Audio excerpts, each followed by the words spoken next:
Today is the last day of the workshop, and today we'll do. I hope yesterday's sessions were clear, like that pair T test, repeated measure ANOVA, one-way ANOVA, and the McNemar, that commands of McNemar. So today we'll go a little ahead, and again on day 2 we started with the cross tab. So today also the two commands which we are going to learn, that is on the cross tab, that is the McNemar test and the kappa statistics. And then the third is the correlation, which is a little simpler one. The other sessions, like on linear regression, logistic regression, simple logistic, and then that survival analysis, Kaplan mirror curve. So all those things we have kept for advanced data analysis, because to learn those things you need these basic concepts. So once you learn these concepts in a more stabilizing manner, then we may go for that advanced. I mean, we will have that course maybe in the month of September or October. So all those things, those are also essentials, but that will be taught in the advanced course, where we may build up some more concept on these paired, because I have left many concepts in the repeated measure ANOVA and one-way ANOVA, which is a bit advanced version. So deliberately we are not touching upon that, because then it will create confusion, because all of us are on the different platform. So once you all are on the same platform, then we may build up some more foundation. On that foundation we may build up some more floors or building, you can say, in terms of normal construction. And in terms of SPSS, we may build up some more concepts, some more command. Then you will be able to understand it completely, wholly, this SPSS. So I'll start with the sharing my screen. And Excuse me, ma'am. yes, Ma'am, Manoja, ma'am, I wanted to ask some doubt, ma'am. Manoja. Okay, let me see the Yes, chat. yes, ma'am. Yes, Manoja. Ma'am, in one-way ANOVA test, in pair-wise comparison, we have Yes. taken in the table no anemia and moderate anemia, no anemia, severe anemia, and moderate anemia, severe anemia. These three pairs we have compared. Yes. Okay, ma'am. Ma'am, and other pairs are there. Can any rule is there? We have to compare these three, or The other pairs which are there, that is just the reverse one. Either you are minusing, like yesterday, remember, if I can, I'll show you, because let me show you the ANOVA. So if I go to,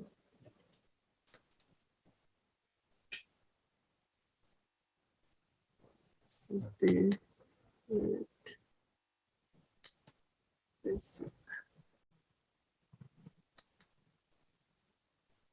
so I think you are talking on this slide, the last one. pair-wise comparison. Yes, yes. Otherwise, I'll have to run that whole analysis once again. So I'm just going to the slide which I have pasted for interpretation. So if you like this Okay, one, ma'am. After completion of the session, if this was a pairwise comparison. So okay, can ma'am. you see this? Yes. So now, what is your question? Can you tell me? So here you can see there are basically, if you are seeing that we have compared normal to overweight, overweight, obese, and normal and obese. So this is again the reverse pair. You can see 1 with 2 and 3, and then 3 is 1 and 2. So all these here, if you'll see the value, you will find that it is the opposite. This comparison of 1 and 2 and comparison of 2 and 1, this is same. It Yes, is yes, ma'am. Got it, ma'am. Got it. the only difference is with whom you are minusing, like initial minus final or final minus initial. That's why the mean difference, if you can see, it is coming like here it is negative and here it is positive. Aradhana, yes, do you want to say something? You have also raised your hand. Ma'am, I have a different query. You finish this, then I'll be asking that. Okay, okay. So, Manoja, are you clear on this, that it is Yes. the same pair, only the difference is... Only difference in sign, ma'am. Got Yes. it, ma'am. Got it. Okay, Aradhana, yes? Yes, ma'am. I wanted to ask about the p-value. Like when you are explaining in the slides, ma'am, you say that the p-value should be less than 0.05. Yes. So, like if we take the one-way ANOVA, the first assignment that we had, ma'am, in that, if the p-value is the one which is helping us to determine whether we have to do the Tukey test or we have to take the value of the Tukey or So the. that see. There are two p values. Again, Yes, I'll say ma'am. Yes, ma'am. one p value is for the Levine tests of homogeneity of variance. Yes, ma'am. So that Yes, ma'am. in that case, that should be more than 0.05. Then only we can take Tukey. Otherwise, we will take Games Howell.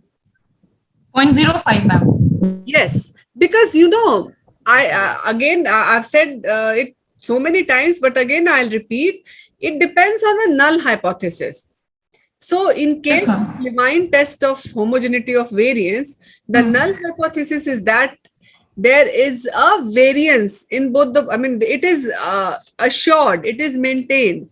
That's why if the p-value is less than 0.05, it will show you that the homogeneity of variance assumption was not met. Yes, ma'am. It's the reverse.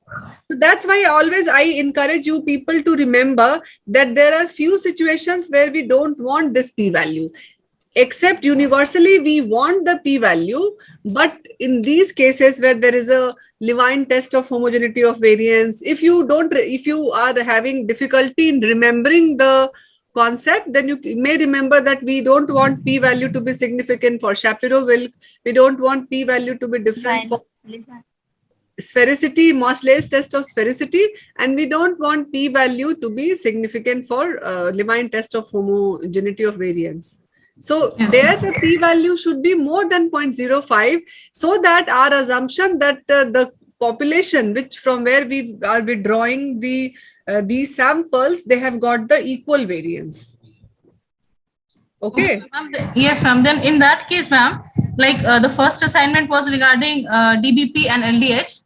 Okay. In that case, we got the p-value of 0.02 in DBP, and for LDH, we got 0.000. For Levine test.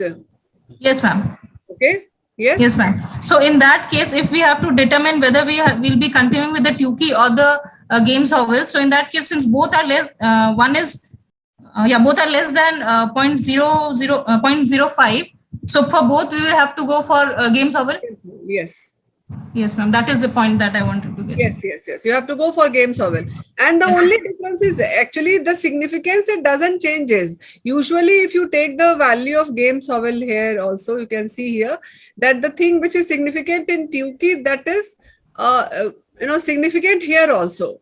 It is very mild change. Maybe the thing it is of more important in case of a borderline significant.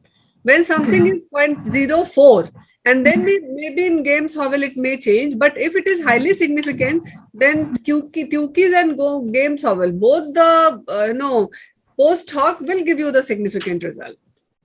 Right. Okay, ma'am. Yes, ma'am. But statistically, it is a problem in case of a borderline significant. When it is just significant, and then if you take the Tukey's, maybe in Games Howell it won't be significant, and in Tukey it is significant. Did you get? But it is very significant. Like very significant means like 0.00 or 0.0 something. Then this significant doesn't change, because what is our main aim? We want to show that this and this pair was significant.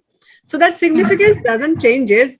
The only change is this thing means in case of a borderline. Okay. Yes? So 2 participants raised their hands that I could see in the chat. Yes. Hello. May I have a question, please? Yes, ma'am.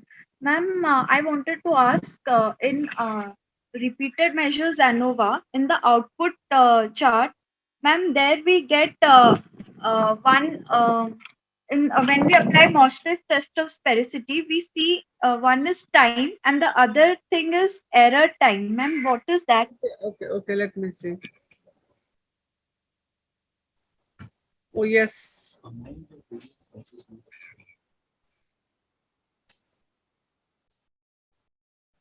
Yes, I also saw that. I'll explain you. It is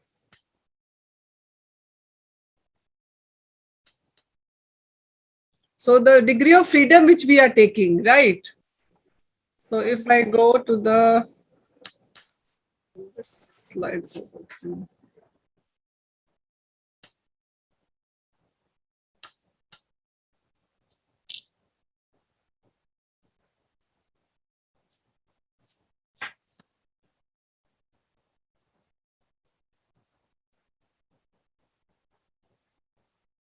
This one you were talking, na? Right. Yes, ma'am.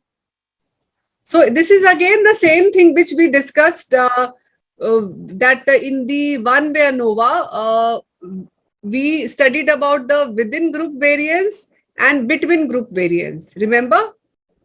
There were 2 degree of freedom for that, like 2. If there are 3 groups, the degree of freedom will be 2. And if there are 4 groups, the degree of freedom will be 3, like total number of groups. So this is again the same thing.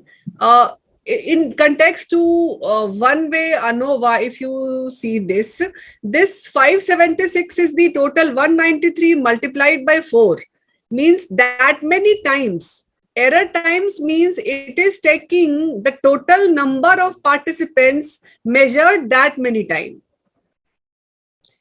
Are you getting my thing? Means maybe I'm not able to make myself very clear, but the first time is that it is measuring the between group variance. Between group variance means the variance between group 1, 2, 3 and 4. Is it okay? So it is taking it together. And the other, the second one, error time. Error time means it is giving you the variance inside the group. So it takes the total sample size into account. So it will be like 193 multiplied by 4. And then you, if you minus that much, then this degree of freedom of 576 comes.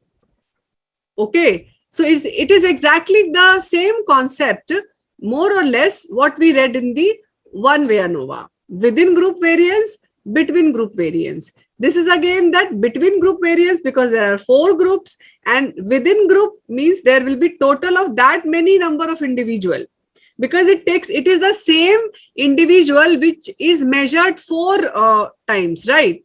So it takes that 4 total number of observation into account, and it gives you the variance in respect to all the individual, like 193 multiplied by 4. Did you get that? Okay, ma'am. And ma'am, one more doubt. 193 multiplied by 3. Yes. Yes. Ma'am, sphericity assumed and greenhouse. If we see the F value, ma'am, most of the time it is equal. Ma'am, in time. No. F value is equal, but significance is different. Okay. I'll show you. I'll show you in the actual data set. Yes, I deliberately I did not tell this to you, but let me again go with the command, because on this slide show I cannot show you that. So if I go to analyze general linear model, repeated measure. So number of levels was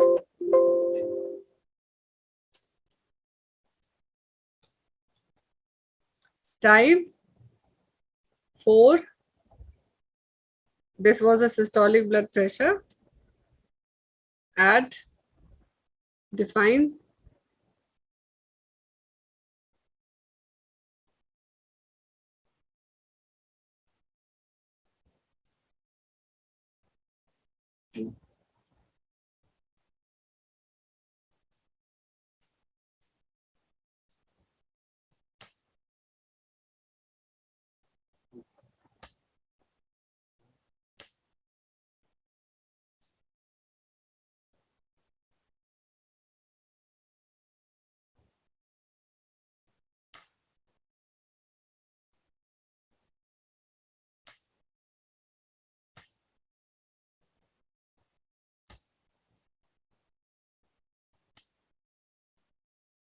in post hoc and plot. I don't have to do anything.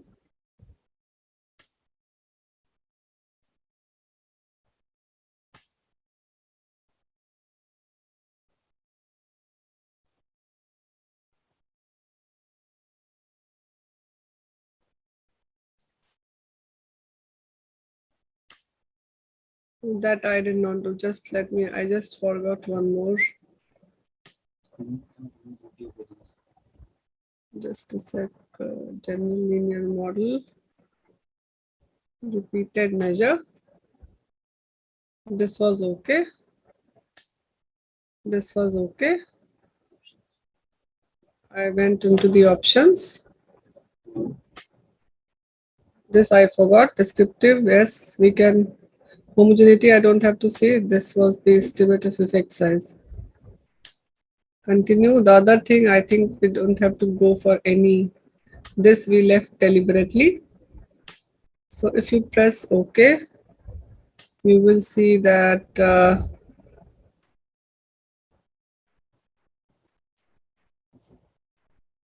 why that table is not coming to me.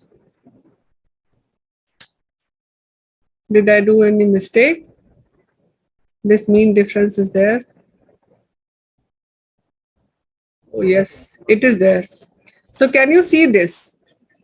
This, you are asking this, na? That time and this F value is same, Yes, ma'am. right? But if you see the, just say, see the value. It is 4.3055 E minus 120. If you see this, it is 1.7947 E minus 1112. It is 2.9. So can you see?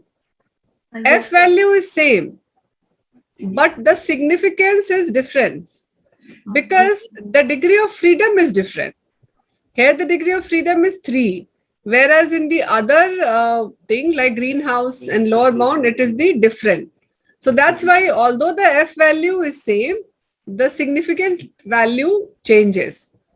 Okay. Yes, ma'am. Got it. Any other query? No, ma'am. So let me close this. Close one-way ANOVA. And then I'll go and start with the, I have not opened the.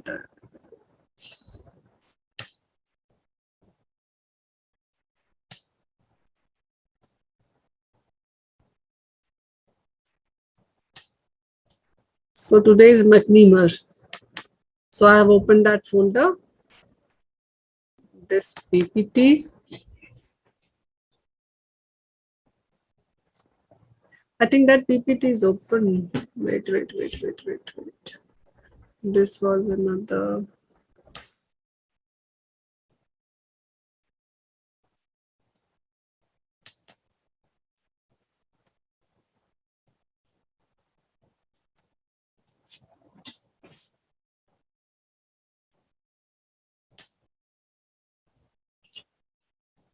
So this is, today we'll do the McNemer test.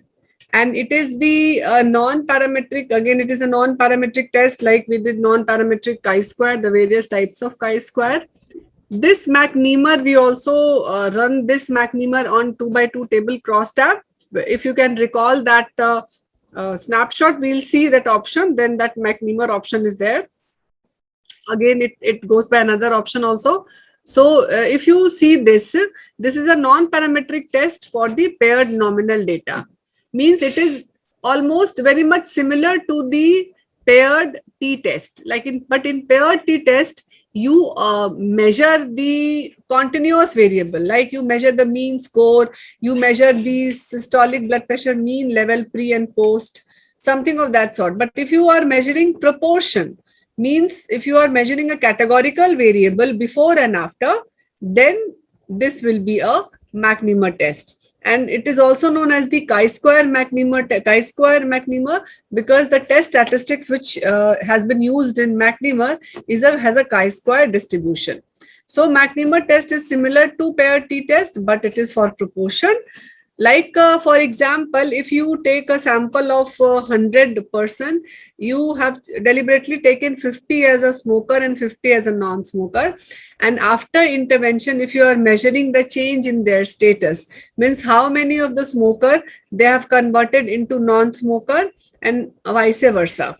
So if you are measuring the change in the proportion of smokers before and after intervention, that would be a what type of test? McNemar. If I have to run a pair t-test in this sample, then what would I have measured? What can be a continuous variable in such cases if I am doing the same research study title? If I want to see smoker and the proportion of, if I want to run the pair t-test, then what could have I done? Any one of you? What measure I could have taken so that I could have run the pair t-test? Before and after?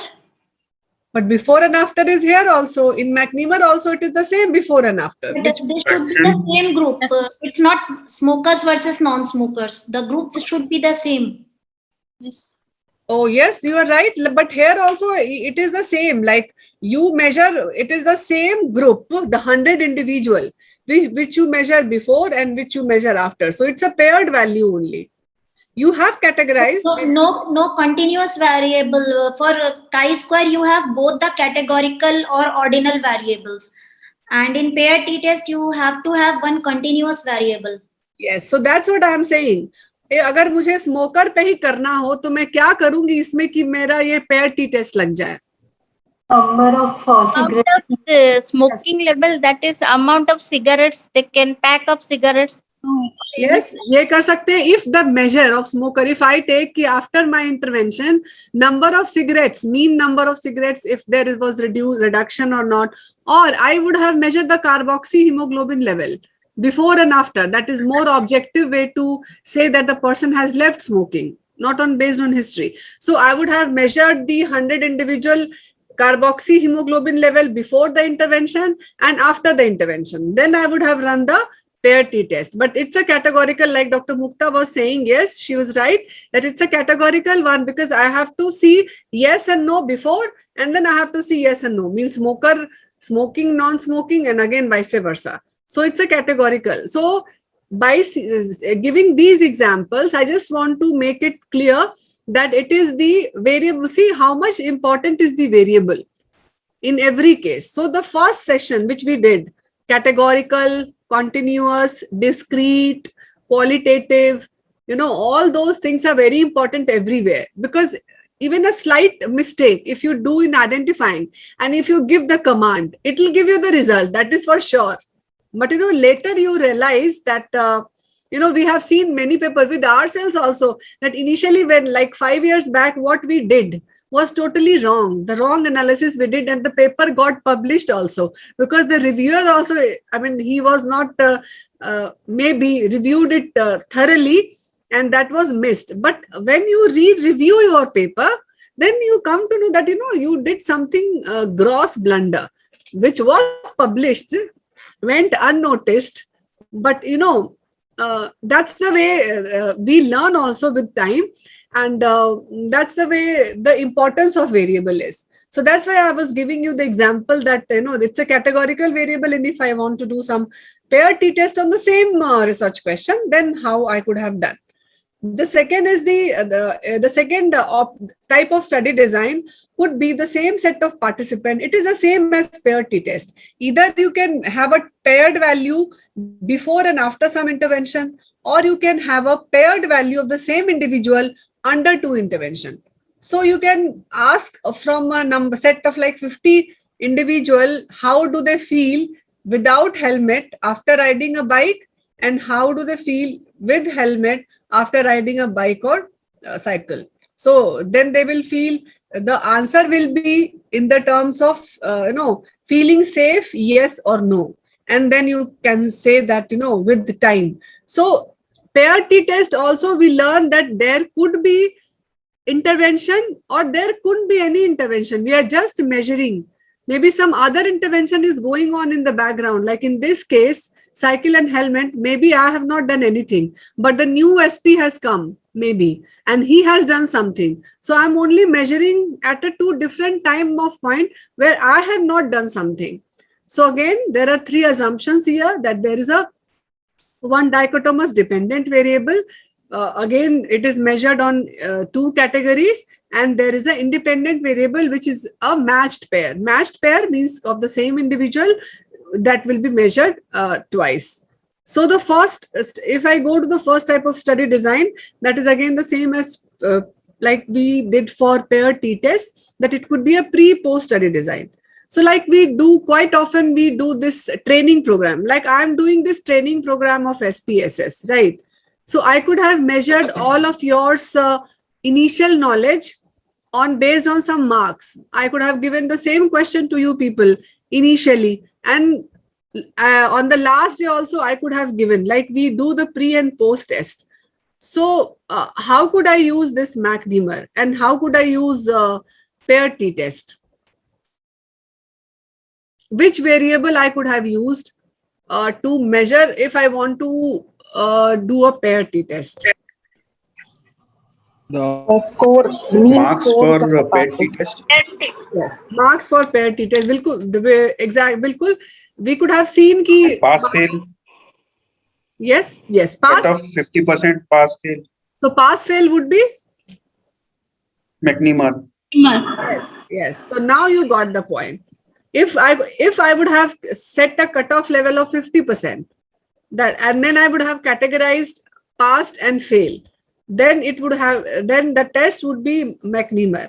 But if I measure that in terms of mean marks gained out of 100, 60, 50, 70, 80, and if I see that before how much you gained and after this training, so the same, if you see the training program, there are many papers on that also, and you have to see what outcome variable they are measuring.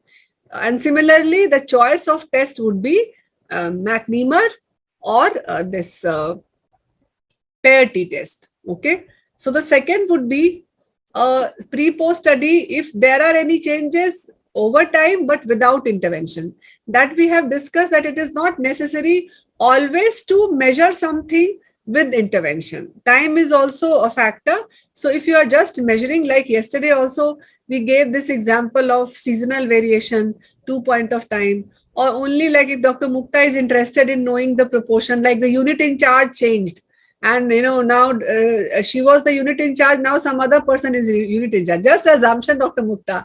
Okay, and during that period, 3 months, if she saw that how many of the women were satisfied, not satisfied, and now the same. But again, the rider is, you have to, if I'm quoting this example, you have to ask me, are they the same individual which I measured satisfaction level, or are they different set of individual? Because for pair t-test, for McNemer, it should be the same set of individual which you will measure twice. If it is a different group, then you will do the independent sample t-test if it is a change in mean. Otherwise, you could have done the chi-square association, right? So it depends. Now, if you come to the third one, so the study design, if there are differences between the two conditions, then also you can do this. So this was the overall view of McNemer. So what is the null hypothesis is that the difference in proportion is 0 after intervention. Means what was the proportion of smoker initially, after the intervention also it remained the same. And the alternative hypothesis is that the difference in proportion is not equal after intervention. So we talk in terms of proportion in case of a McNemer. So this was the example which has been given to you, that I have to compare the proportion of pre-intervention anemia status versus post-intervention anemia status. So what I'll do, I'll go to the data set. So it is the data set. So you see, this was the same data set which we used for demo in pair t-test. There I put this pair t-test on hemoglobin baseline and hemoglobin post-intervention. Here what I'm doing, I have taken this, I have categorized this as 0 as, so 0 and 1 as normal. So what is the category? Anemia. 0 is anemia and 1 is no anemia. Less than 10 anemia, more than 10 non-anemia. Yes, because generally we put 0 for, No anemia for better. so 0 is absent and 1 is present. Yes. But why in this case 9.5 is 0? 9.5 means anemia. So I think cutoff. You may have defined it as below 10 and above 10. No, I think it is wrongly that thing because 0 is no anemia. 0 is anemia here because 7.3, 8.4, everything is 0.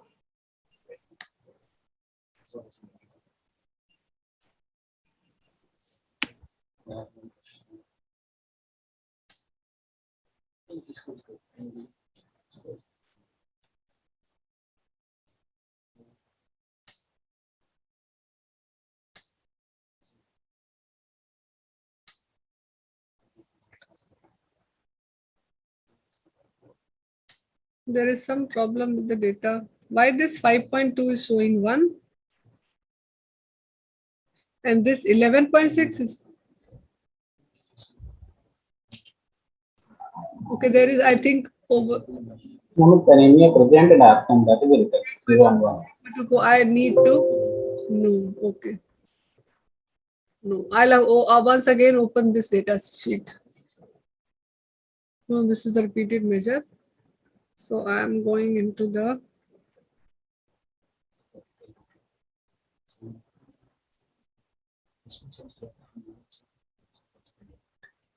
Okay, so no worries. Just don't go by this coding. Don't corroborate these two. Otherwise, there are some mismatch in this.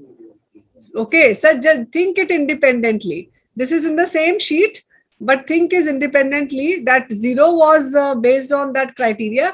0 was no anemia and 1 was anemia, right? So now what will I do? I'll go to analyze. Here I don't have to do the normality testing because it's a non-parametric test. So I would go in this option of non-parametric, and this is again a related sample. Remember, we use this option for Wilcoxon sign rank.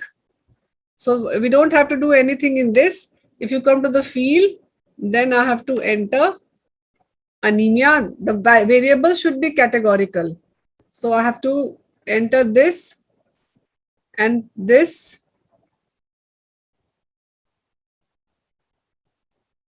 Why it is selecting this? Let me do it one by one.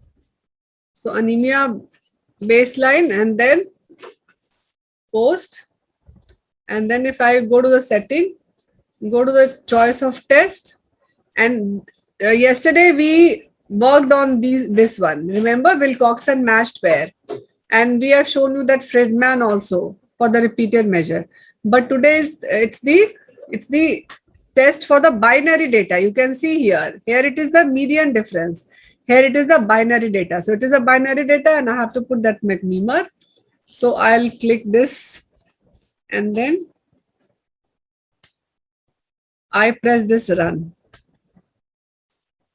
So again, what we did yesterday, that there will be a hypothesis test summary which shows you the distribution of different values across pre-counseling anemia and post-counseling anemia.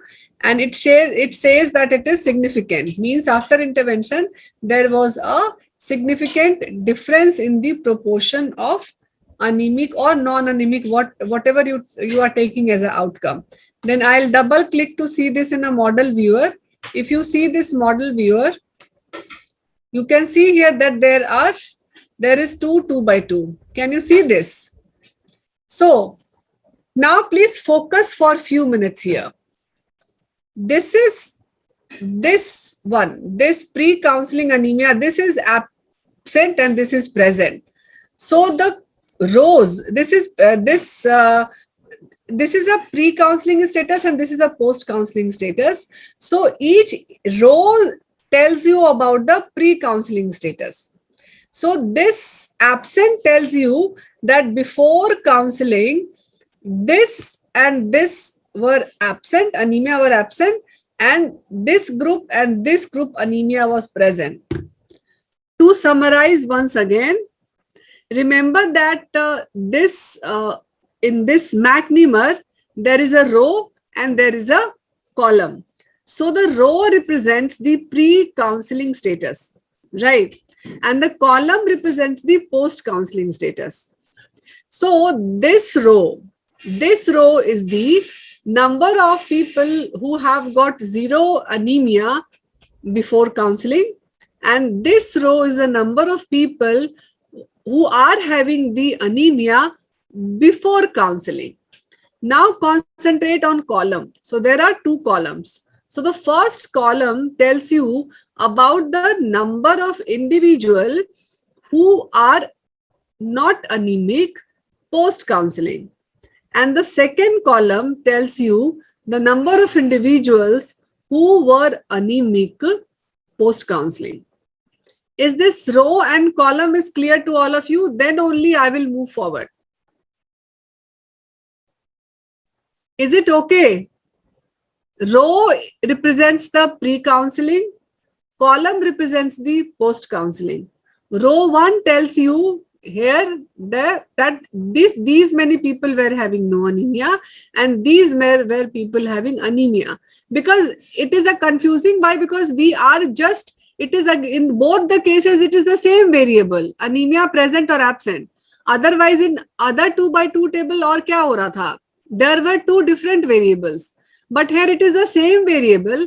The only thing is the time. So the first row represents the pre-intervention. Second row represents the post-intervention. First column represents the post-intervention. And the second column also represents the post-intervention. And then it depends what is there here as a present and absent. Then you can take this. So 123 means that in 123 number of people, anemia was absent before also and after counseling also. So this first square, it tells you about the number of individuals who were not anemic before intervention and who are not anemic after intervention also. The second, this square tells you the number of individuals who were not anemic but who went anemic after the intervention. The third represents the number of individuals who were not anemic initially. Number of individuals, who were anemic and who went non-anemic after the intervention. And fourth is like number of individuals where the anemia was present before also and where the anemia was present after also. Did you get this much? Am I making some sense to all of you? Whatever I am saying? Please say something. Should I repeat it? Ma'am, kindly repeat, ma'am. Okay, yes, I know that because it's a bit tricky. Tricky in the sense, why tricky? Because it's the same variable which has been categorized. Just the difference is the time point. So again, I'll say, did you get this, that there is a row represents the pre-counseling and column represents the post-counseling? Yes, remember, we used to Yes, do ma'am. that with the dependent and independent variable. Remember in chi-square, we said that you please transfer, there is a D and there is a C. So dependent variable should be there in the column. Remember? Yes, ma'am. Similar concept, remember here, that it automatically takes pre-counseling into the row and post-counseling into the column. Is it clear? Yes, ma'am. So first row represents the pre-counseling status. So this and this, it tells you the number of people who were not anemic before intervention. And this tells you, these two tells you the number of people who were anemic after intervention. Okay? The first row tells you the number of people who were, this first column tells you the number of people who were not anemic after intervention.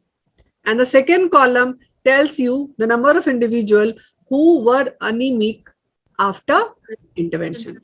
So if you like, just remember this 2 by 2. So here, person was anemic before intervention and person was not anemic before intervention and person was not anemic after intervention.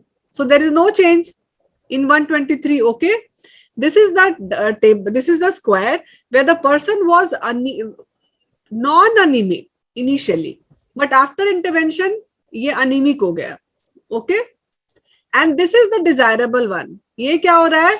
Person was anemic before, but he went non-anemic afterwards. So we are interested only in these two. That's why इन्हीं दोनों को आपने देखा color change है. Why? Because this is desirable for me. Because I want that after intervention, the number of individuals who were anemic went into non-anemic. So this represents that, because they were anemic before, but after intervention they went to non-anemic. So I want this number to be more. Okay, and I want this number to be less. Why? Because I don't want that, because of my intervention, the people who were non-anemic, they went into anemic. Okay. Yes. So that's why this McNemar statistics, it calculates McNemar statistics based on these two discordant pair. So these two are the concordant pair. Okay. Because initially, what was the status initially? Afterwards, it was also remained the same. Here also, what was the status initially? It remained afterwards the same. But these are the two discordant pair. We call it as a discordant pair, and the McNemar statistics is calculated based on these two pair only. That's why you can see the color change and observed and expected for these two column only. So now this, you can see this blue one is the observed and this green one is the hypothesized or the expected. So this observed, you can see it is the 12, and this observed, you can see it is the 39. So what is there? That initially, if you see this 12 individual where the anemia is initially, that means in this 12 individual, initially there was no anemia, but after intervention they went anemic. Focus on this blue, and here you can see that there were 39 individuals who were anemic, but they went to non-anemic status after your intervention.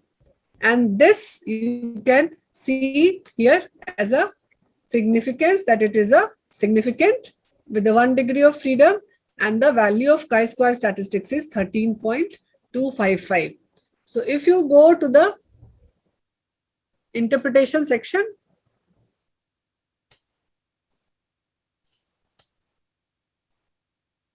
so did you understand the explanation? So this was the question. At the time of discharge, all patients underwent a nutritional counseling session to improve their hemoglobin level. The hemoglobin level measured before counseling and 3 months after counseling. And we want to see whether there is any significant change in the anemia status of patient before and after counseling. So I have to compare the proportion of pre-counseling anemia versus post-counseling anemia. So this was the table.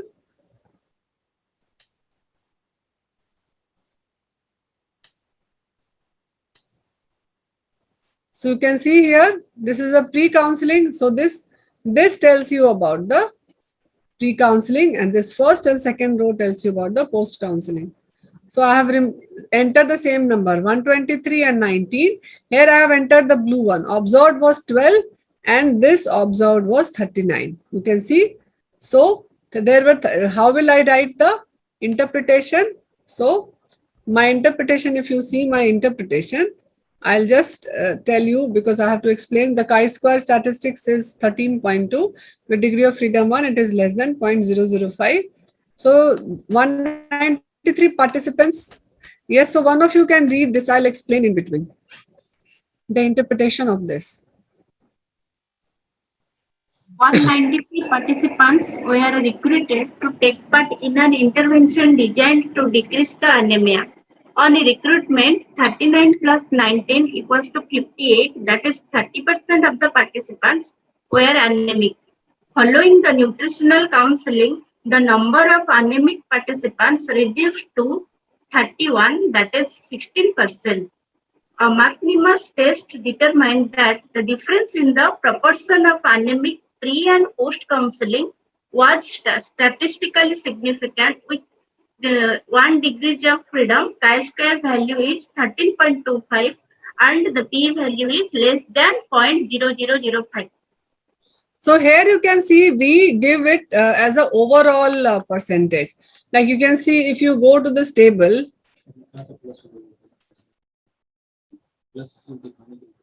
so this plus we have just shown you for understanding. Don't write this way in your interpretation. You have to write 58. This part you can skip. So I have written this because here you can see that there are 39. So this 39 and plus post again this 12. Sorry, this 19. Because anemia post intervention, pre-intervention anemia was present in this 39 and this 19. Because pre-intervention, these two, you have to write the value of these two row. And then after intervention, the number of anemic participants reduced to this number, 19 plus 12. So this 19 plus 12. So from 30%, it has been reduced to 16%. So that's the importance of this McNemar test, that it tells you, but you can see here this percentage is the overall percentage, means we have the denominator in this case is 193. So this 30% is 58 by 193 and this 31 is 31 by 193. So that's how we calculate the percentage, and we calculate the difference in proportion pre-intervention and post-intervention. So is it clear to everyone? Yes, ma'am. So you see it depends on your outcome. Here my outcome is the reduction in the anemia. So I am seeing this present and present. Okay. So we call this McNemar as a test of marginal proportion also. Because you will see we are doing the marginal proportion. We are taking first this and this margin and this margin. Okay.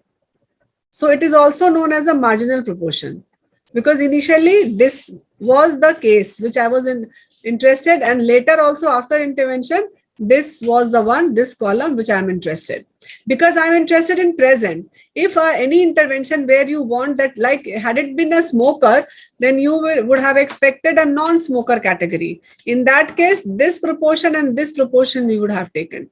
So you can remember that we have to take the marginal proportion. What I mean by marginal proportion, this plus this divided by total number, and this plus this divided by total number. That is a marginal proportion. So we want to see the difference in marginal proportion. So this is the difference. This plus this will be the initial one, and this plus this will be the afterwards. So is it clear to everyone? Do you want any concepts to be repeated? Any confusion? Anything? Do ask now, please.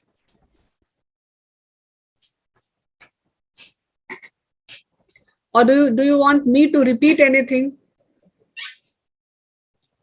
Otherwise, this McNemar is very simple. The only thing is that you need to interpret this 2 by 2 table in a little cautious manner, because I told you that here it is the same variable which is categorized pre and post. So only remember that the column shows you the post and the row tells you the pre-intervention. And then remember that in McNemar test, we calculate the marginal proportion. So marginal means ये पूरे डब्बे को लें तो एक ये margin है और एक ये margin है. So this is the before and this margin is after. So just to make you remember, you can remember like this, that like this plus this will be initial and this plus this will be the afterwards. Is it clear? Let me see the chat box. How it is different from Wilcoxon sign rank test? Yes, again, you tell me, Ankita. Wilcoxon sign rank test, what were we doing?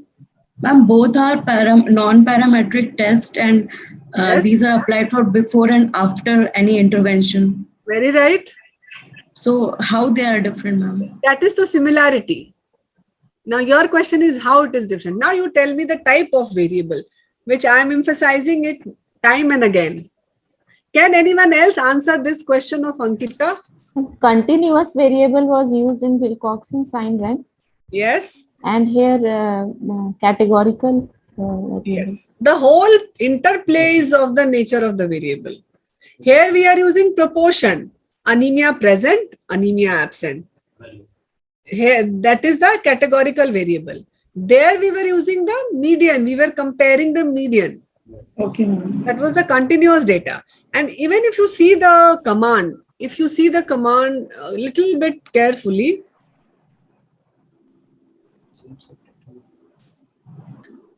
and in the same set data, you can do both. Like I said, it is, we only change the median, like you could have changed the value. If you come to analyze how it will be non-parametric. So if you see that both will come from the related sample. But in this setting, if you see, you can see here, just focus on these two views. This is a view for test of change in binary data. Means the data is a categorical, and here you can see these categories. Here the data is the median. You can see that scale and ordinal variable. Yes, ma'am. Why ordinal is there in both the cases? Now, Ankita, you have to answer with this.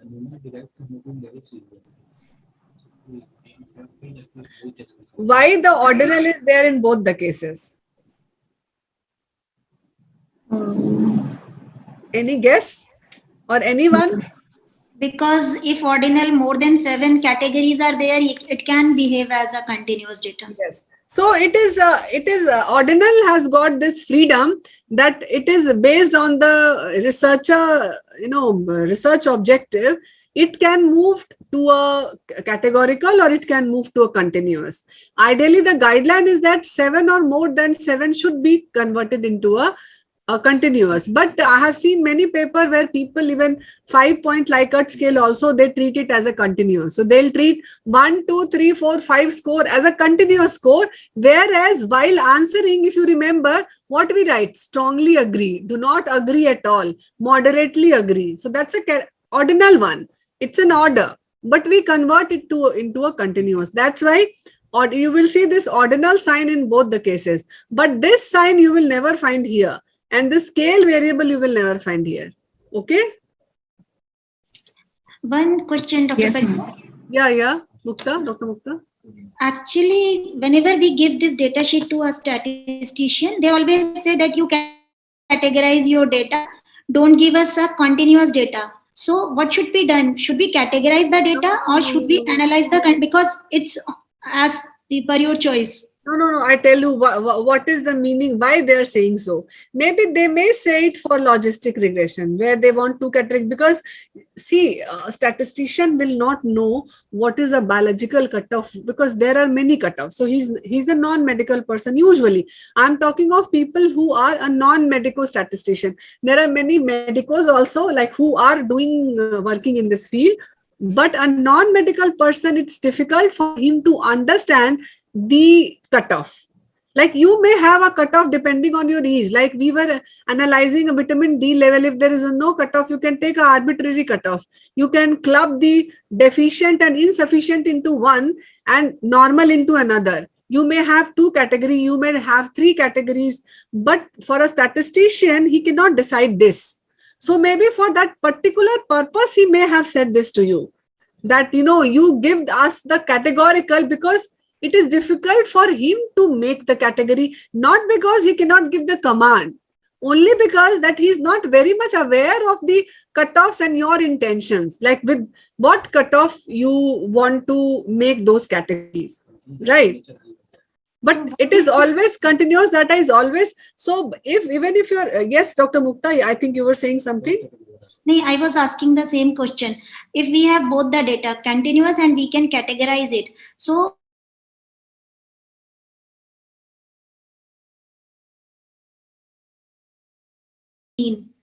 in between, I couldn't hear you. No, if we have a continuous data, so what is should we categorize it for analysis purpose or should we go for comparison of mean? No, again, it only depends on your research objective.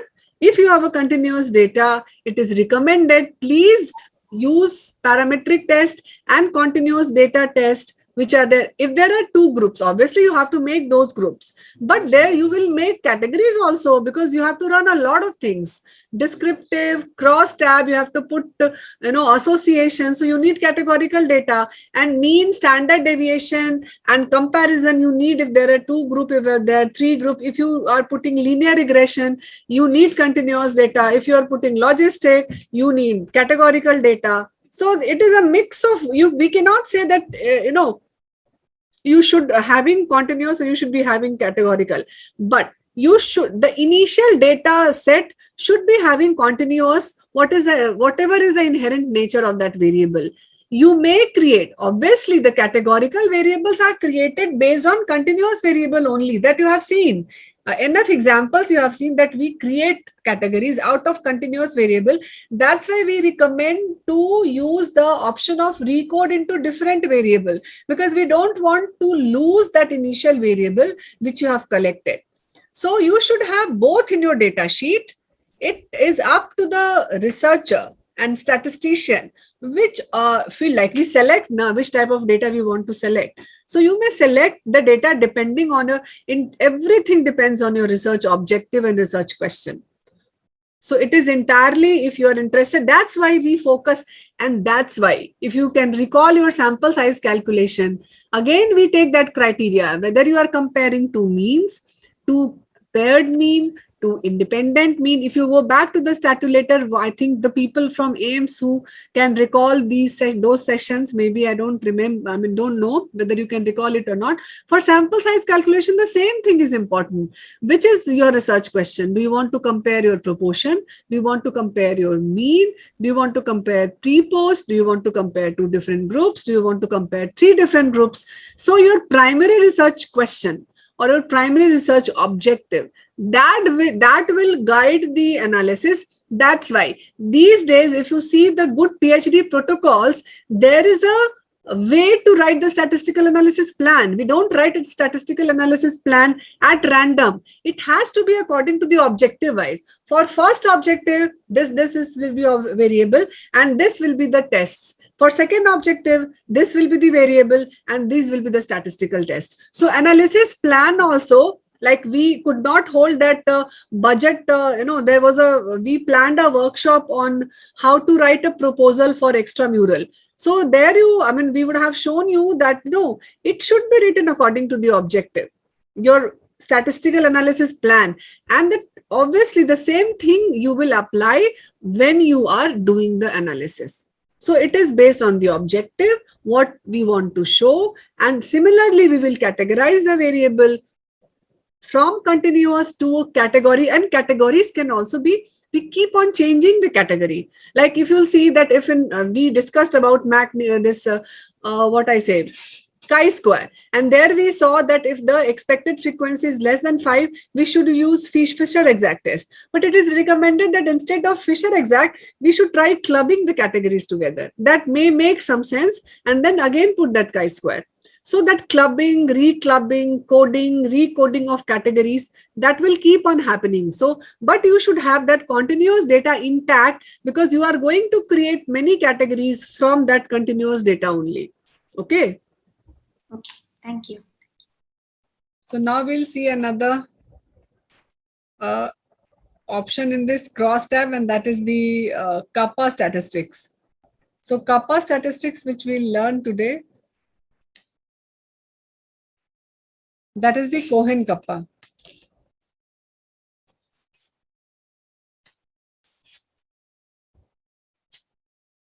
So this, if you just imagine a situation and see this research question where you want to know whether there is an agreement between two observers or not for a categorical variable. So remember, in both McNemar and kappa, we do a categorical, we do for Cohen kappa, there are various. Okay. Few more need to join. Is this question? Okay, all join.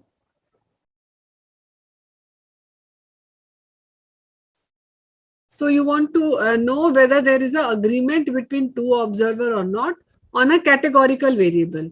So this categorical variable, again, remember this, that categorical variable in both McNemar and kappa, we work on categorical variable. And this is the type, kappa is also having various types, but today we are talking on Cohen kappa. So if you see this, the other type of research question, so the other type of research question could be, does a newly recruited radiologist agree with old radiologist in diagnosing subarachnoid hemorrhage? There are two experienced doctors who were asked to look at the moles of 30 patients and decide whether to refer or not to refer each patient to a specialist for biopsy. And there is a third research question where you can see that is there any agreement between two nurses in classifying patients in different BP categories using new instrument.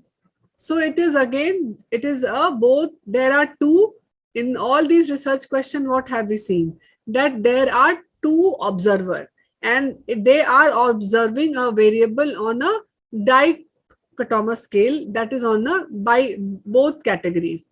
So like if you see this, there is a variation which is an intra-observer variation. Like you can see, this is not like one person is measuring the variable twice. Then there may be some difference in the variability. And then there is an inter-observer variation, which is the two radiologists reading the X-ray. This seasonal variation is a wrong example here. You could see that if you measure the blood pressure with the same instrument, one time you may say that it is 124 by maybe 60, and second time you may have some other reading. So that's why we take more than one value and we do take a mean of that. So this seasonal variation is not an appropriate example here. The other type of observer variation could be inter-observer variation. Like in case two radiologists, if they're reading an X-ray, one can say that he is having a pulmonary TB and the other can say he is not having a pulmonary tuberculosis. So this kappa, it is a measure of inter-rater reliability, which is also known as the inter-observer agreement. It is the inter-rater reliability between two raters, and it not only measures the percentage of agreement between the two rater, but it also calculates that this is not by chance and this agreement is above that chance factor. Because even if you don't apply kappa, there would be some agreement between the two observers. But this beauty of this Cohen kappa is that it measures the agreement above that by chance. Whatever will be there as a by chance, it measures the agreement beyond that. So that's why this statistics is important, and it defines the proportion of agreement after that chance agreement is removed. So there are some characteristics that if the value of kappa is 0, that shows that whatever is the agreement, this is by the chance. Value of kappa 1 indicates that there is a perfect agreement. The categories may be ordinal or it may be nominal, on which we are grading it. So interpretation of kappa, that is, if you are giving a value of kappa 0, getting a value, this is equivalent to that whatever is the agreement is there, this is by chance. If it is from 0 to 0.2, it is slight agreement. If it is 0.2 to 0.4, it is fair agreement. If it is 0.4 to 0.6, it is moderate. So it is at the interval of 2-class interval, you can see. And from 0.4 onwards, it is moderate, then good, very good, and perfect agreement. So there are 5 assumptions which are there for this Cohen kappa. The first is response should be measured on categorical scale. That should be a 2 categories in case of a Cohen kappa. There should be a paired observation of the same phenomena. That means it should be assessed by 2 assessors. And the response variable, it should have the same number of category. That means either it should be a 2 by 2 category or it should be a 3 by 3 category. Means if there are 3 assessors, they should have 3 categories of the response variable, and the two raters should be independent, means they should not discuss before rating something. They should have an independent view, and the same two raters should be used to judge all the observation. It doesn't mean that if there are 100 X-ray, so 50 X-ray you get this X-ray read by two different raters and the rest 50 by two different raters. No, in that case you have to perform analysis on 50 only.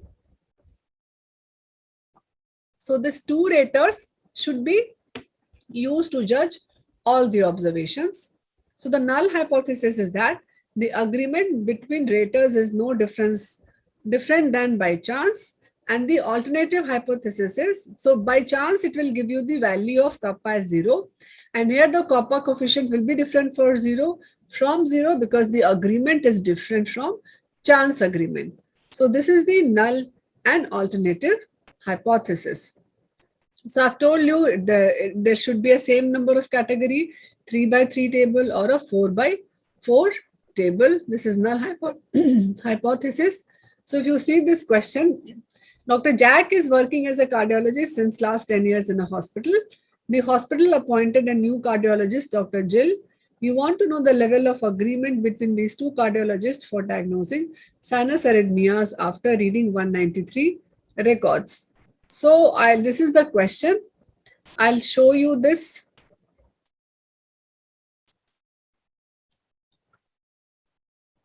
So let me open the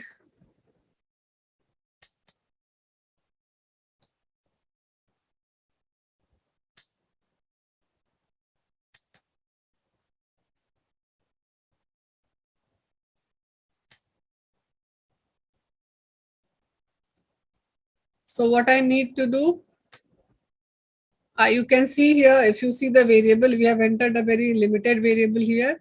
It is the age, gender, cardiologist 1 and cardiologist 2. You can see both these are measured in the categorical, present or absent. And this is also present or absent. So I'll go to the data view, analyze. Then you have to see the descriptive, cross tab. See, there is a row and column. So here it doesn't matter what you put in what. So I have put the first in row and the second in column. And if you click on statistics, you can see here there is a option of this kappa. So you may click this kappa, and then in this kappa, if you want that observed row-wise percentages, but generally you click this and you will have this. But percentages have got no meaning here generally. So I should not have clicked that, because we only express this result of kappa with the number of individual showing the consensus between the two rater. So I will remove this. Let me, otherwise it will create confusion. So cross tab, the cells, don't put this, only the observed one, and then OK. So you can see that the value of kappa. So you can see that the value is 0.727. And if you refer to the slide, so 0.727, it tells you the very good agreement. So if I go to the slide, there you can see 0.7 was, what is the value? Yes. So 0.7 was a good agreement. 0.6 to 0.8 is good. So again, I will go back to this interpretation. So if you see this table, you can see there are 73 individual. So again, this is a 2 by 2 table. There are 73 ECG where both cardiologist 1 and cardiologist 2 said that the sinus arrhythmia is absent. Whereas in the second case, 94 cases, both are diagnosing it same. Like cardiologist 1 is also saying that 94 cases it is present, and cardiologist 2 is also saying that 94 cases it is present. So it is only the 13 here that they are showing that it is the discordant pair. So remember, in McNemar we worked on the discordant pair, but in kappa we will work on this cordant pair, means concordant pair, because we want to measure the agreement. So we take those cells, means kappa takes those cells into account while calculating the Cohen kappa value, which are having the agreement. So it is only 4 if I number these cells as 1, 2, 3, and 4. So only cell 1, this 73. Let me show you.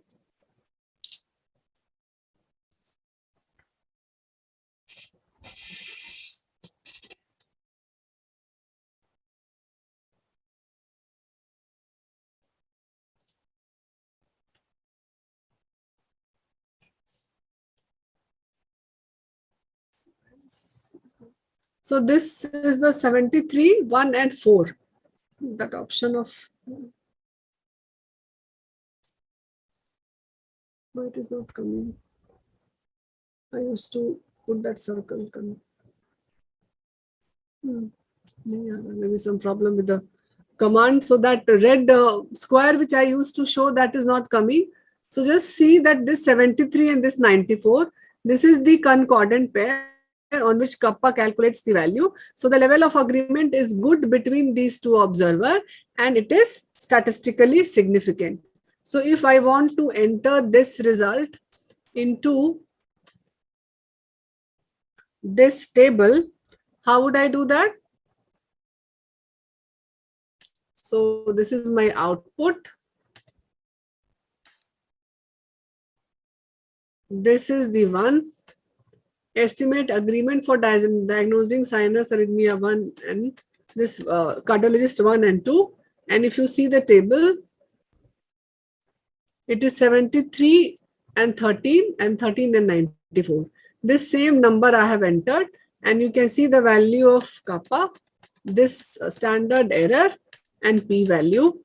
Here there is one important thing that you have to, if you have to calculate the value of 95% for this kappa, it doesn't give you 95% confidence interval.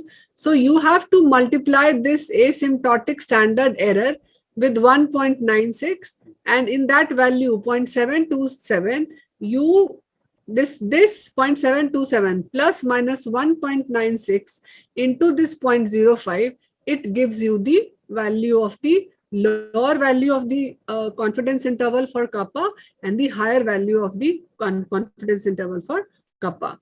So if I want to read this interpretation, so one of you can read this interpretation. Shall I read, ma'am? Yeah, please, Shivagami.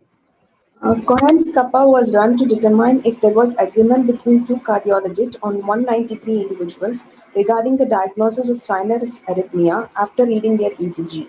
The cardiologist agreed on 73 people having no sinus arrhythmia and 94 people having arrhythmia. There was good agreement between the two cardiologists' judgment. Kappa was 0.727 with a 94% confidence interval of 0.627 to 0.827 with p-value of less than 0.0005. Thank you. So from where this 0.627 and 0.827 came? At lower value and higher value, we have to calculate now with the kappa value 0.727 minus 1.96. Yes. So you have to, yes. So you have to take this value. You may multiply it with 2 because many a times 1.96 we take it as 2.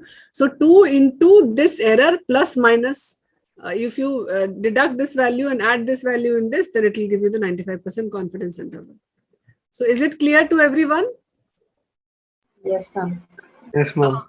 Okay, then we may go to the again breakout room. We'll practice on this and then we'll again come back quickly for this correlation. Dr. Pragya, just for understanding, suppose there was this third response like yes, no, maybe. Then we would have to recruit 3 cardiologists.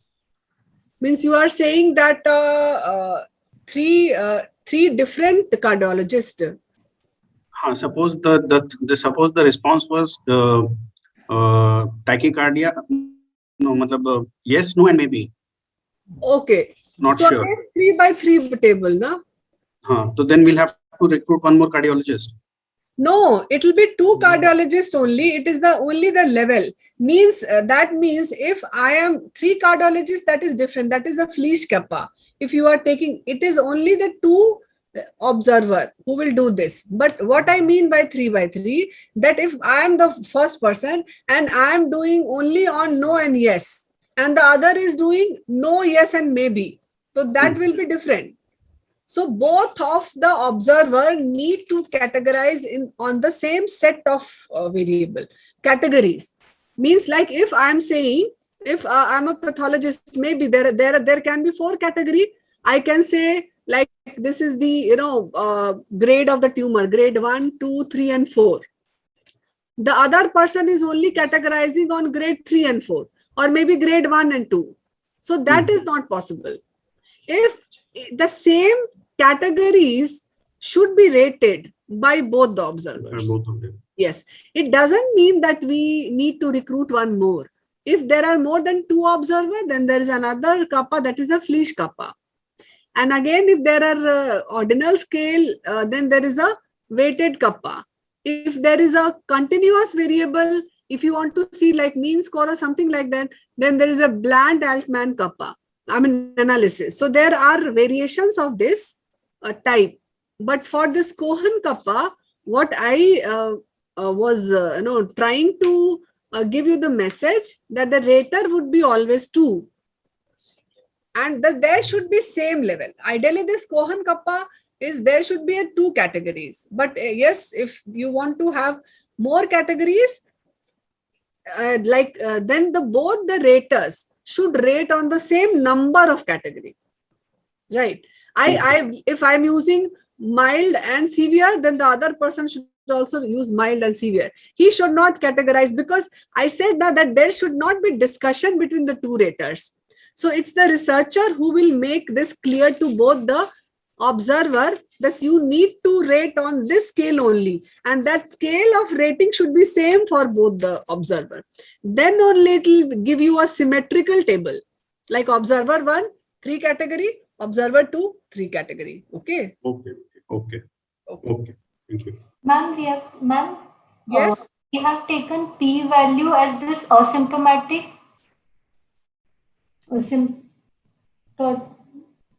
This approximate significant, this one. Okay. So after this McNamara and Cohen kappa, now we'll see the bivariate correlation. This bivariate correlation, if it is also a type of bivariate analysis. So basically, what is a bivariate analysis? Whenever we try to measure 2 variables and it involves the analysis of 2 variables, it is known as the bivariate analysis. Like here, you can see in this example, age and quality of life, gestational age and birth weight, stage of cancer and quality of life. So there are 2 variables. So this is known as the bivariate analysis, and the analysis type of analysis which we have seen, that is different depending on the nature of the variable. We will have a Mentimeter. We'll have a few questions on Mentimeter, and at the end of the session, where we are trying to give you the questions based on the statistical test selector, that if the type of variable is this and this, then what statistical test will you select? So that will give you an overall view of all the 5-day session which you have learned till now. So this bivariate analysis, this is basically used when you trying to establish an association or relationship between the 2 variables. You want to infer something about the population, like testing of hypothesis, like we did for the agreement. You have seen that how we measure the agreement, or whether we want to check some prediction or causal relationship. So correlation is a sort of relationship. It is trying to establish a relationship between the 2 continuous variables. So the first prerequisite or the assumption of a correlation is that both variables should be on continuous scale. There needs to be a linear relationship between the 2 variables that we observe by a scatter plot. Then the third this assumption is that there should be no significant outlier, because this is sensitive to outlier, and then we need to satisfy the assumption of normality. Because we are doing it, this Pearson's correlation, there is a non-parametric counterpart of this Pearson also, which is known as the Spearman correlation, where if it doesn't follow the normality, the variable, and if there are many outliers, then instead of Pearson's correlation, we check the command of Spearman correlation. So before we go ahead, we need to check with the correlation, the normality of the data and the outlier. And this properties, then there is a correlation value of a correlation coefficient, which is known as the R. Its value ranges from -1 to +1, and it measures the strength of relationship. And the sign of correlation coefficient tells us that in which direction the correlation is. If it is a positive sign, that means if the one variable is increasing, the other variable is also increasing. And this correlation, again, like we did in the chi-square, this doesn't tell you about the causality. It only tells you about the association. So these are the few graphs to show you about the linear and non-linear relationship. So first and second, you can see there is a linear relationship. But if you see the second, third, and fourth graph, it is a non-linear relationship. So this is the question that I have to measure the correlation between the cholesterol level and BMI. And in the multiple correlation, I have to see the correlation between the age, cholesterol, BMI, self-rating score, and vitamin D. So before I go, I just have to tell you the value of dependent and independent, this correlation coefficient. So if you see the value of correlation coefficient, if the value is from 0.1 to 0.3, it is small correlation. If the value is between 0.3 to 0.5, it is medium or moderate correlation. If the value of correlation coefficient is more than 0.5, then it is a large or strong correlation. There is another concept of coefficient of determination. If you square the correlation coefficient, the value which you get, it is the coefficient of determination, and it tells you about the variability of the dependent variable, contributed by the independent variable.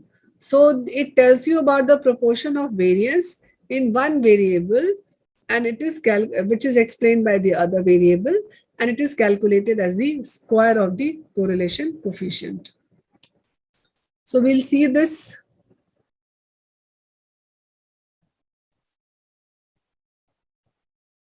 I'll go to the demo sheet.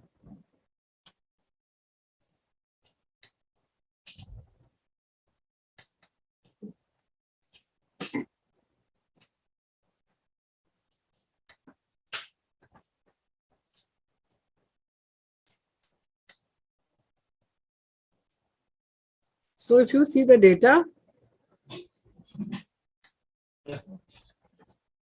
so no, you have to, first assumption was the cholesterol and BMI. That was the first question. BMI with cholesterol. So the first assumption is both should be measured on a continuous scale. So both these are the continuous variable, so we can apply correlation. The second assumption was that it should be a linear association. So for linear association, we have to plot the scatter plot. So for scatter plot, you come to this option of chart builder, click this option of chart builder. Then you can see there is an option of scatter plot here.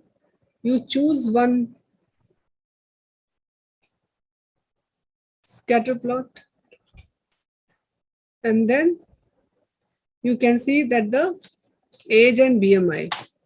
So BMI, I have kept at that as a y-axis, and age, no, sorry, it was age or BMI or cholesterol. Let me see the question once again. So bivariate correlation.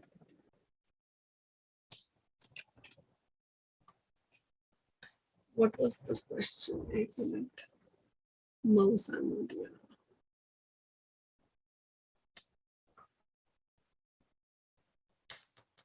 so it was correlate this cholesterol and BMI. So I'll just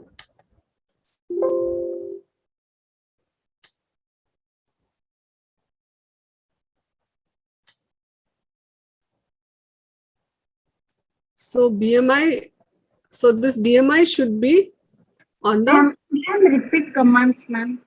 Okay. Let me close this. So I have to see whether there is a linear association between the both the variables, right? So for to seeing the linear association, we have got this option of scatter plot. So how do we plot this scatter plot? There's an option of graph. You go to the graph, there's an option of chart builder. If you click on this chart board builder, there are various options which will come. You can see from this drop down means, let me hide this. There's a bar, line, area, pie, polar, histogram. So I have to, this scatter plot. So this now, this I want to have a simple scatter plot. These are the various type of grouped and 3D, but I have to use a simple scatter plot. So I have clicked this. Now I have to see the linear relationship between the BMI and cholesterol. So BMI, it's both are the continuous variable. So I'll transfer that to the x-axis till you see the red area. So it is red. And then again, I will transfer this cholesterol. So if I'm transferring this C, it is appearing, and then the whole, this outline of this, vertical column, it will appear red, and then you leave it. So then once you click this, then the graph will appear. You don't have to interpret it like this, because this is not the graph now. So you just click OK. So before you click OK, we have to basically just change this y-axis to 0. So minimum को हटा के यहाँ पे 0 कर देना है, so that there will be a better appearance of the graph. So change this y-axis to 0 and then click on this OK. So if you see the output, you can see this. So it is more of linear in nature. All the, you can see that it is across a single line. Okay. So if it is following a linear association, so now I have to test for the normality. So how will I test that? So I'll go to the descriptive, explore. Here there is no dependent factor. So I'll move this BMI and cholesterol here in the, I'll click on this plot. I'll go to this plot, uncheck this normality plot with test, continue. Okay. So if you see this, so since the sample size is more than 50, we will not see the value of Shapiro-Wilk. You can see it is more in a straight line. The second, if you see the value, box plot, there's no outlier. This was for the serum cholesterol. And if you see there are few outliers in the this BMI. So 1, 2, 3, 4, 5, 6 outlier in the BMI. But again, since sample size is 196, so that is okay. So in both the case, it is showing a linear relationship between the scatter plot is showing a linear relationship. And the second assumption was normality. So both the data is normally distributed as evident by the visual inspection of the QQ plot. So now once you have tested for these assumptions, you go to the analyze, then you can see there is a correlation and it is a bivariate correlation. So click on that, shift both your variable here in this box.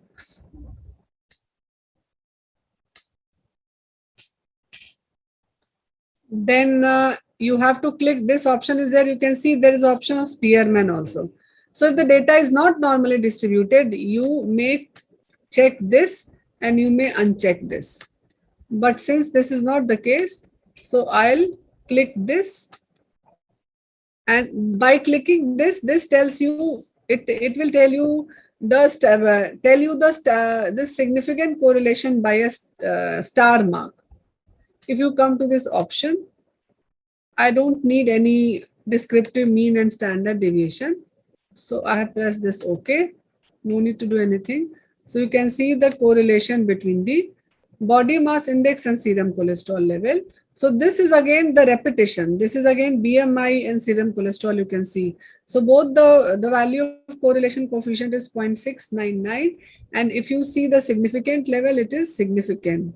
So in the result, how will you interpret this? So if I open the interpretation,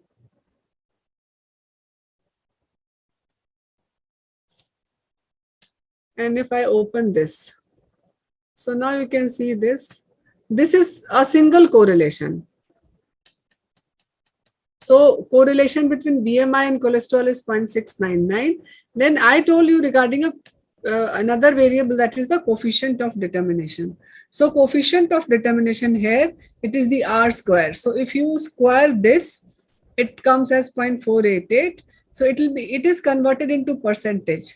So it will be 48.8%. So you can say that the 48.8% variation in cholesterol can be explained by BMI. So similar thing is written. I hope it is, yes. So can anyone read this interpretation?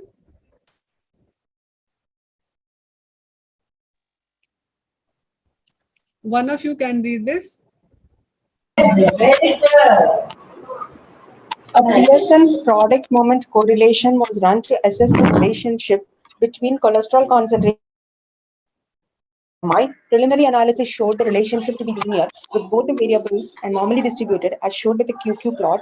There were 6 outliers in the distribution of BMI, as seen by the visual inspection of the box plot, and none in the cholesterol category. There was a statistically significant strong positive correlation between BMI and cholesterol concentration, which is the R value is 0.699, P value of less than 0.0005. BMI explaining 49% of variation in cholesterol concentration. Okay, yes, you are right. So any problem till this point? Any command or anything which you need? I mean, if you need, I will explain once again. Ma'am, excuse me, ma'am. Yes, Nilima. Yes, Nilima. Ma'am, difference between association and correlation, ma'am, once again, please. Actually, association can be between the two qualitative variables also. Like you see association between gender and a presence or absence of cardiovascular disease. But correlation is entirely between the two continuous variable.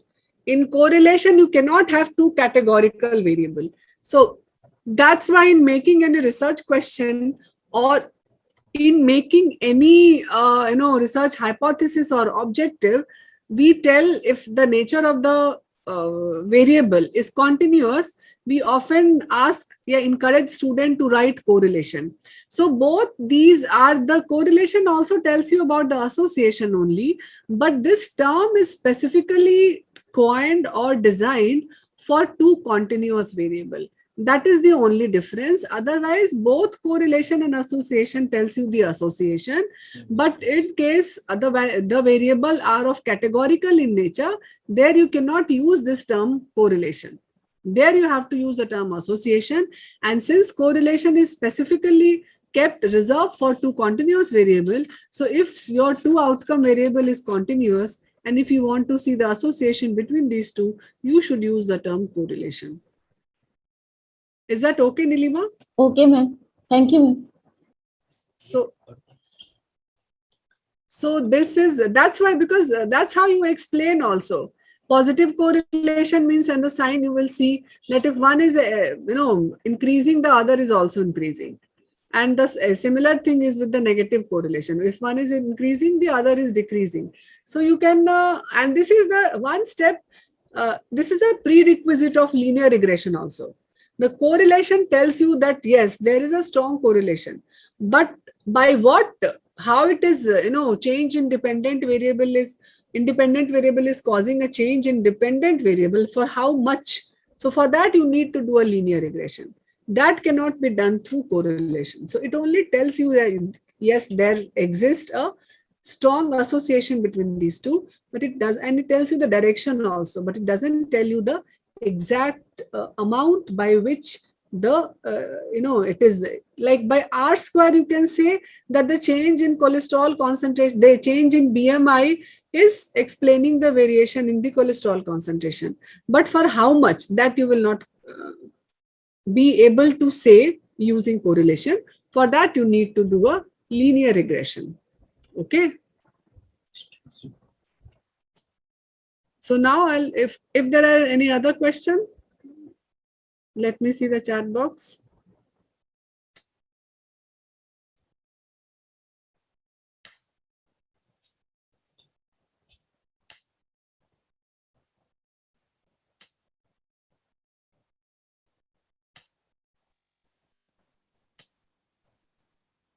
Repeat the commands. वो तो पहला ही था ना. Okay. Okay. So if there are no more questions, I'll go to the multiple correlation. So the multiple correlation is also the same command which we use. The only difference is, like, I will enter all the variables in one go. So if I want to see the, so I have assumed that you have tested for the linear association between all the variables, and you have tested for the normality. And if they are normally distributed, then I'll go to the correlate, bivariate. And if you see the question, the second question is, I have to measure the correlation with age, cholesterol, BMI, anxiety, and vitamin D. So I have to take 5 variables. So what I'll do, I'll enter all these 5 variables together in this box. So BMI, cholesterol, vitamin D, anxiety, and age. So it should be there in that sequence only. That is better. So BMI, cholesterol, vitamin D, and anxiety. And then I have assumed that you have tested. So again, the same thing, we don't have to do anything. Press on this OK. And then if you see the output, here you can see the multiple correlation. So it gives you correlation each of these 2 variables. So you should just see this 1, 1, 1. So you draw imaginary line diagonally and take all the values in this triangle, right angle triangle. So either you can take this or you can take this. But again, because this is same the repetition, so you can write your values, and similarly we have made the table. So I'll just show you, because that I have there in the PowerPoint. Yes, I know, but I have to show this. So this is the way you draw an imaginary line along that one number, and then you have to take these values and you have to enter like this in the table, which we will show you. So this is the table, and see, we have entered the value like this. So these values, there will be nothing in these values.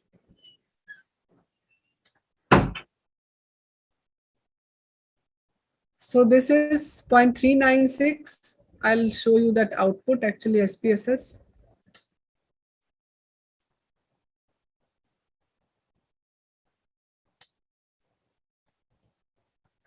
So this is 111. You can see this is 0.3, this is 1.396. And in the bracket, wherever there is a star, it is showing in the, if you see the footnote, it is writing that the correlation is significant at 0.01 level, right? So whatever is a star, that is the significant. The p-value is less than. So similarly, we have written the correlation coefficient, and in bracket that p-value is there. So you can see all the values from this table. I have written 111 and like positive or negative. 3.397 anxiety यहाँ से आ गया है नीचे से. So that's why maybe Here it is age, anxiety, BMI, cholesterol, and vitamin D. Whereas if you see here, anxiety is here, 0.396. So in sequence, this table and this output is a bit different. Be careful whatever you are writing here and entering the value here, right? And then you have to write the significant value in the bracket. So, and this is the interpretation. So I'll maximize this. And one of you please read this interpretation.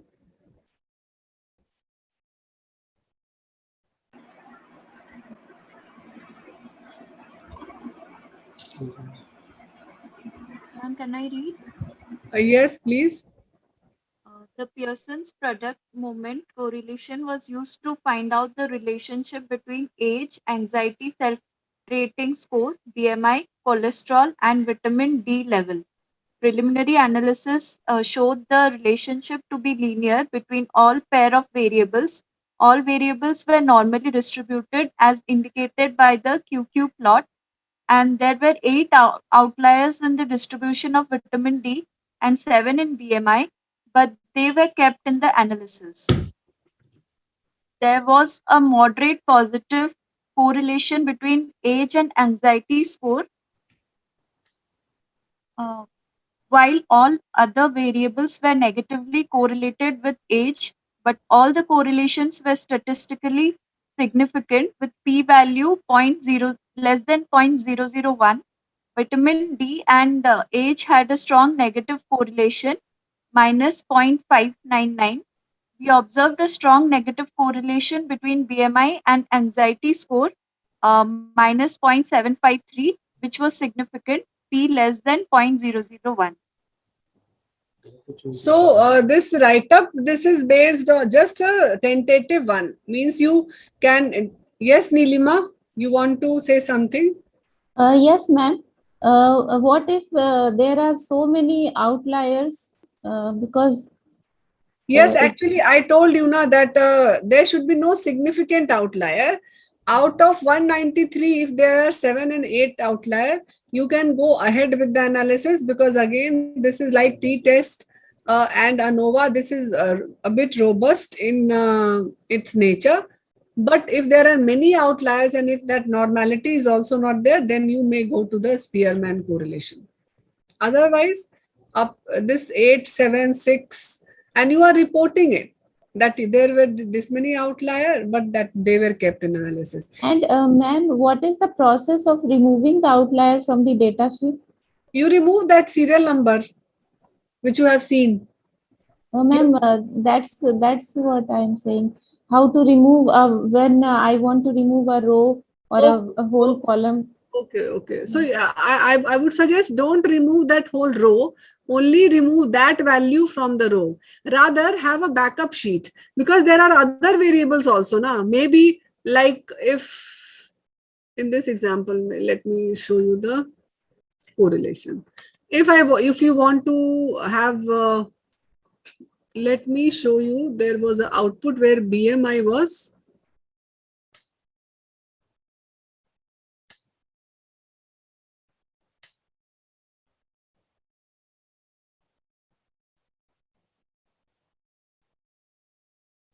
In the box plot of BMI, yes, like you can see 131, 152, 192. Suppose 192.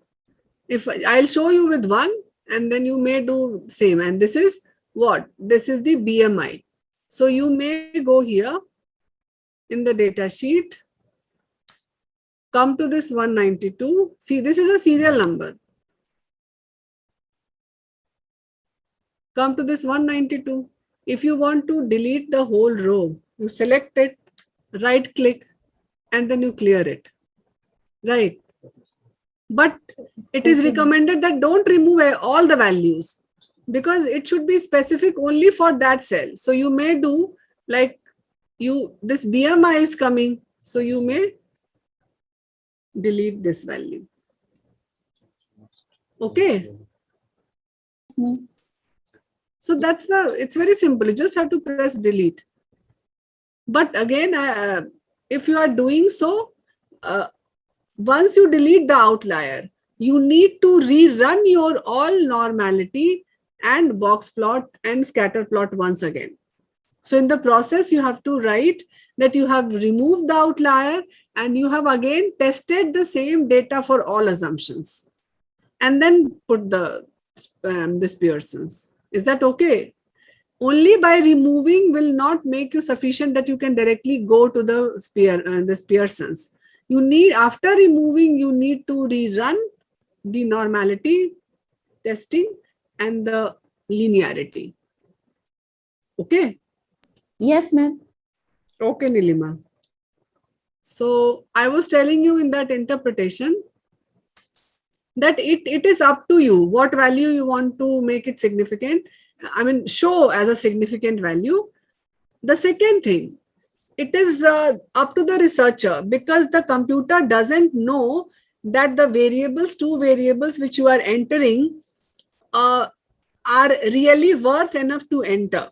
What do I mean by this statement? That if suppose, for example, if the number of students in my class and number of patients in my clinic in the OPD, if number of students in my class is 95, and if number of patients in my OPD is 30, so if I have a data of such 1 month, and I want to, and if I put this both two variable into the input, then it will give you maybe a strong positive or negative correlation between the attendance, student attendance and patient attendance.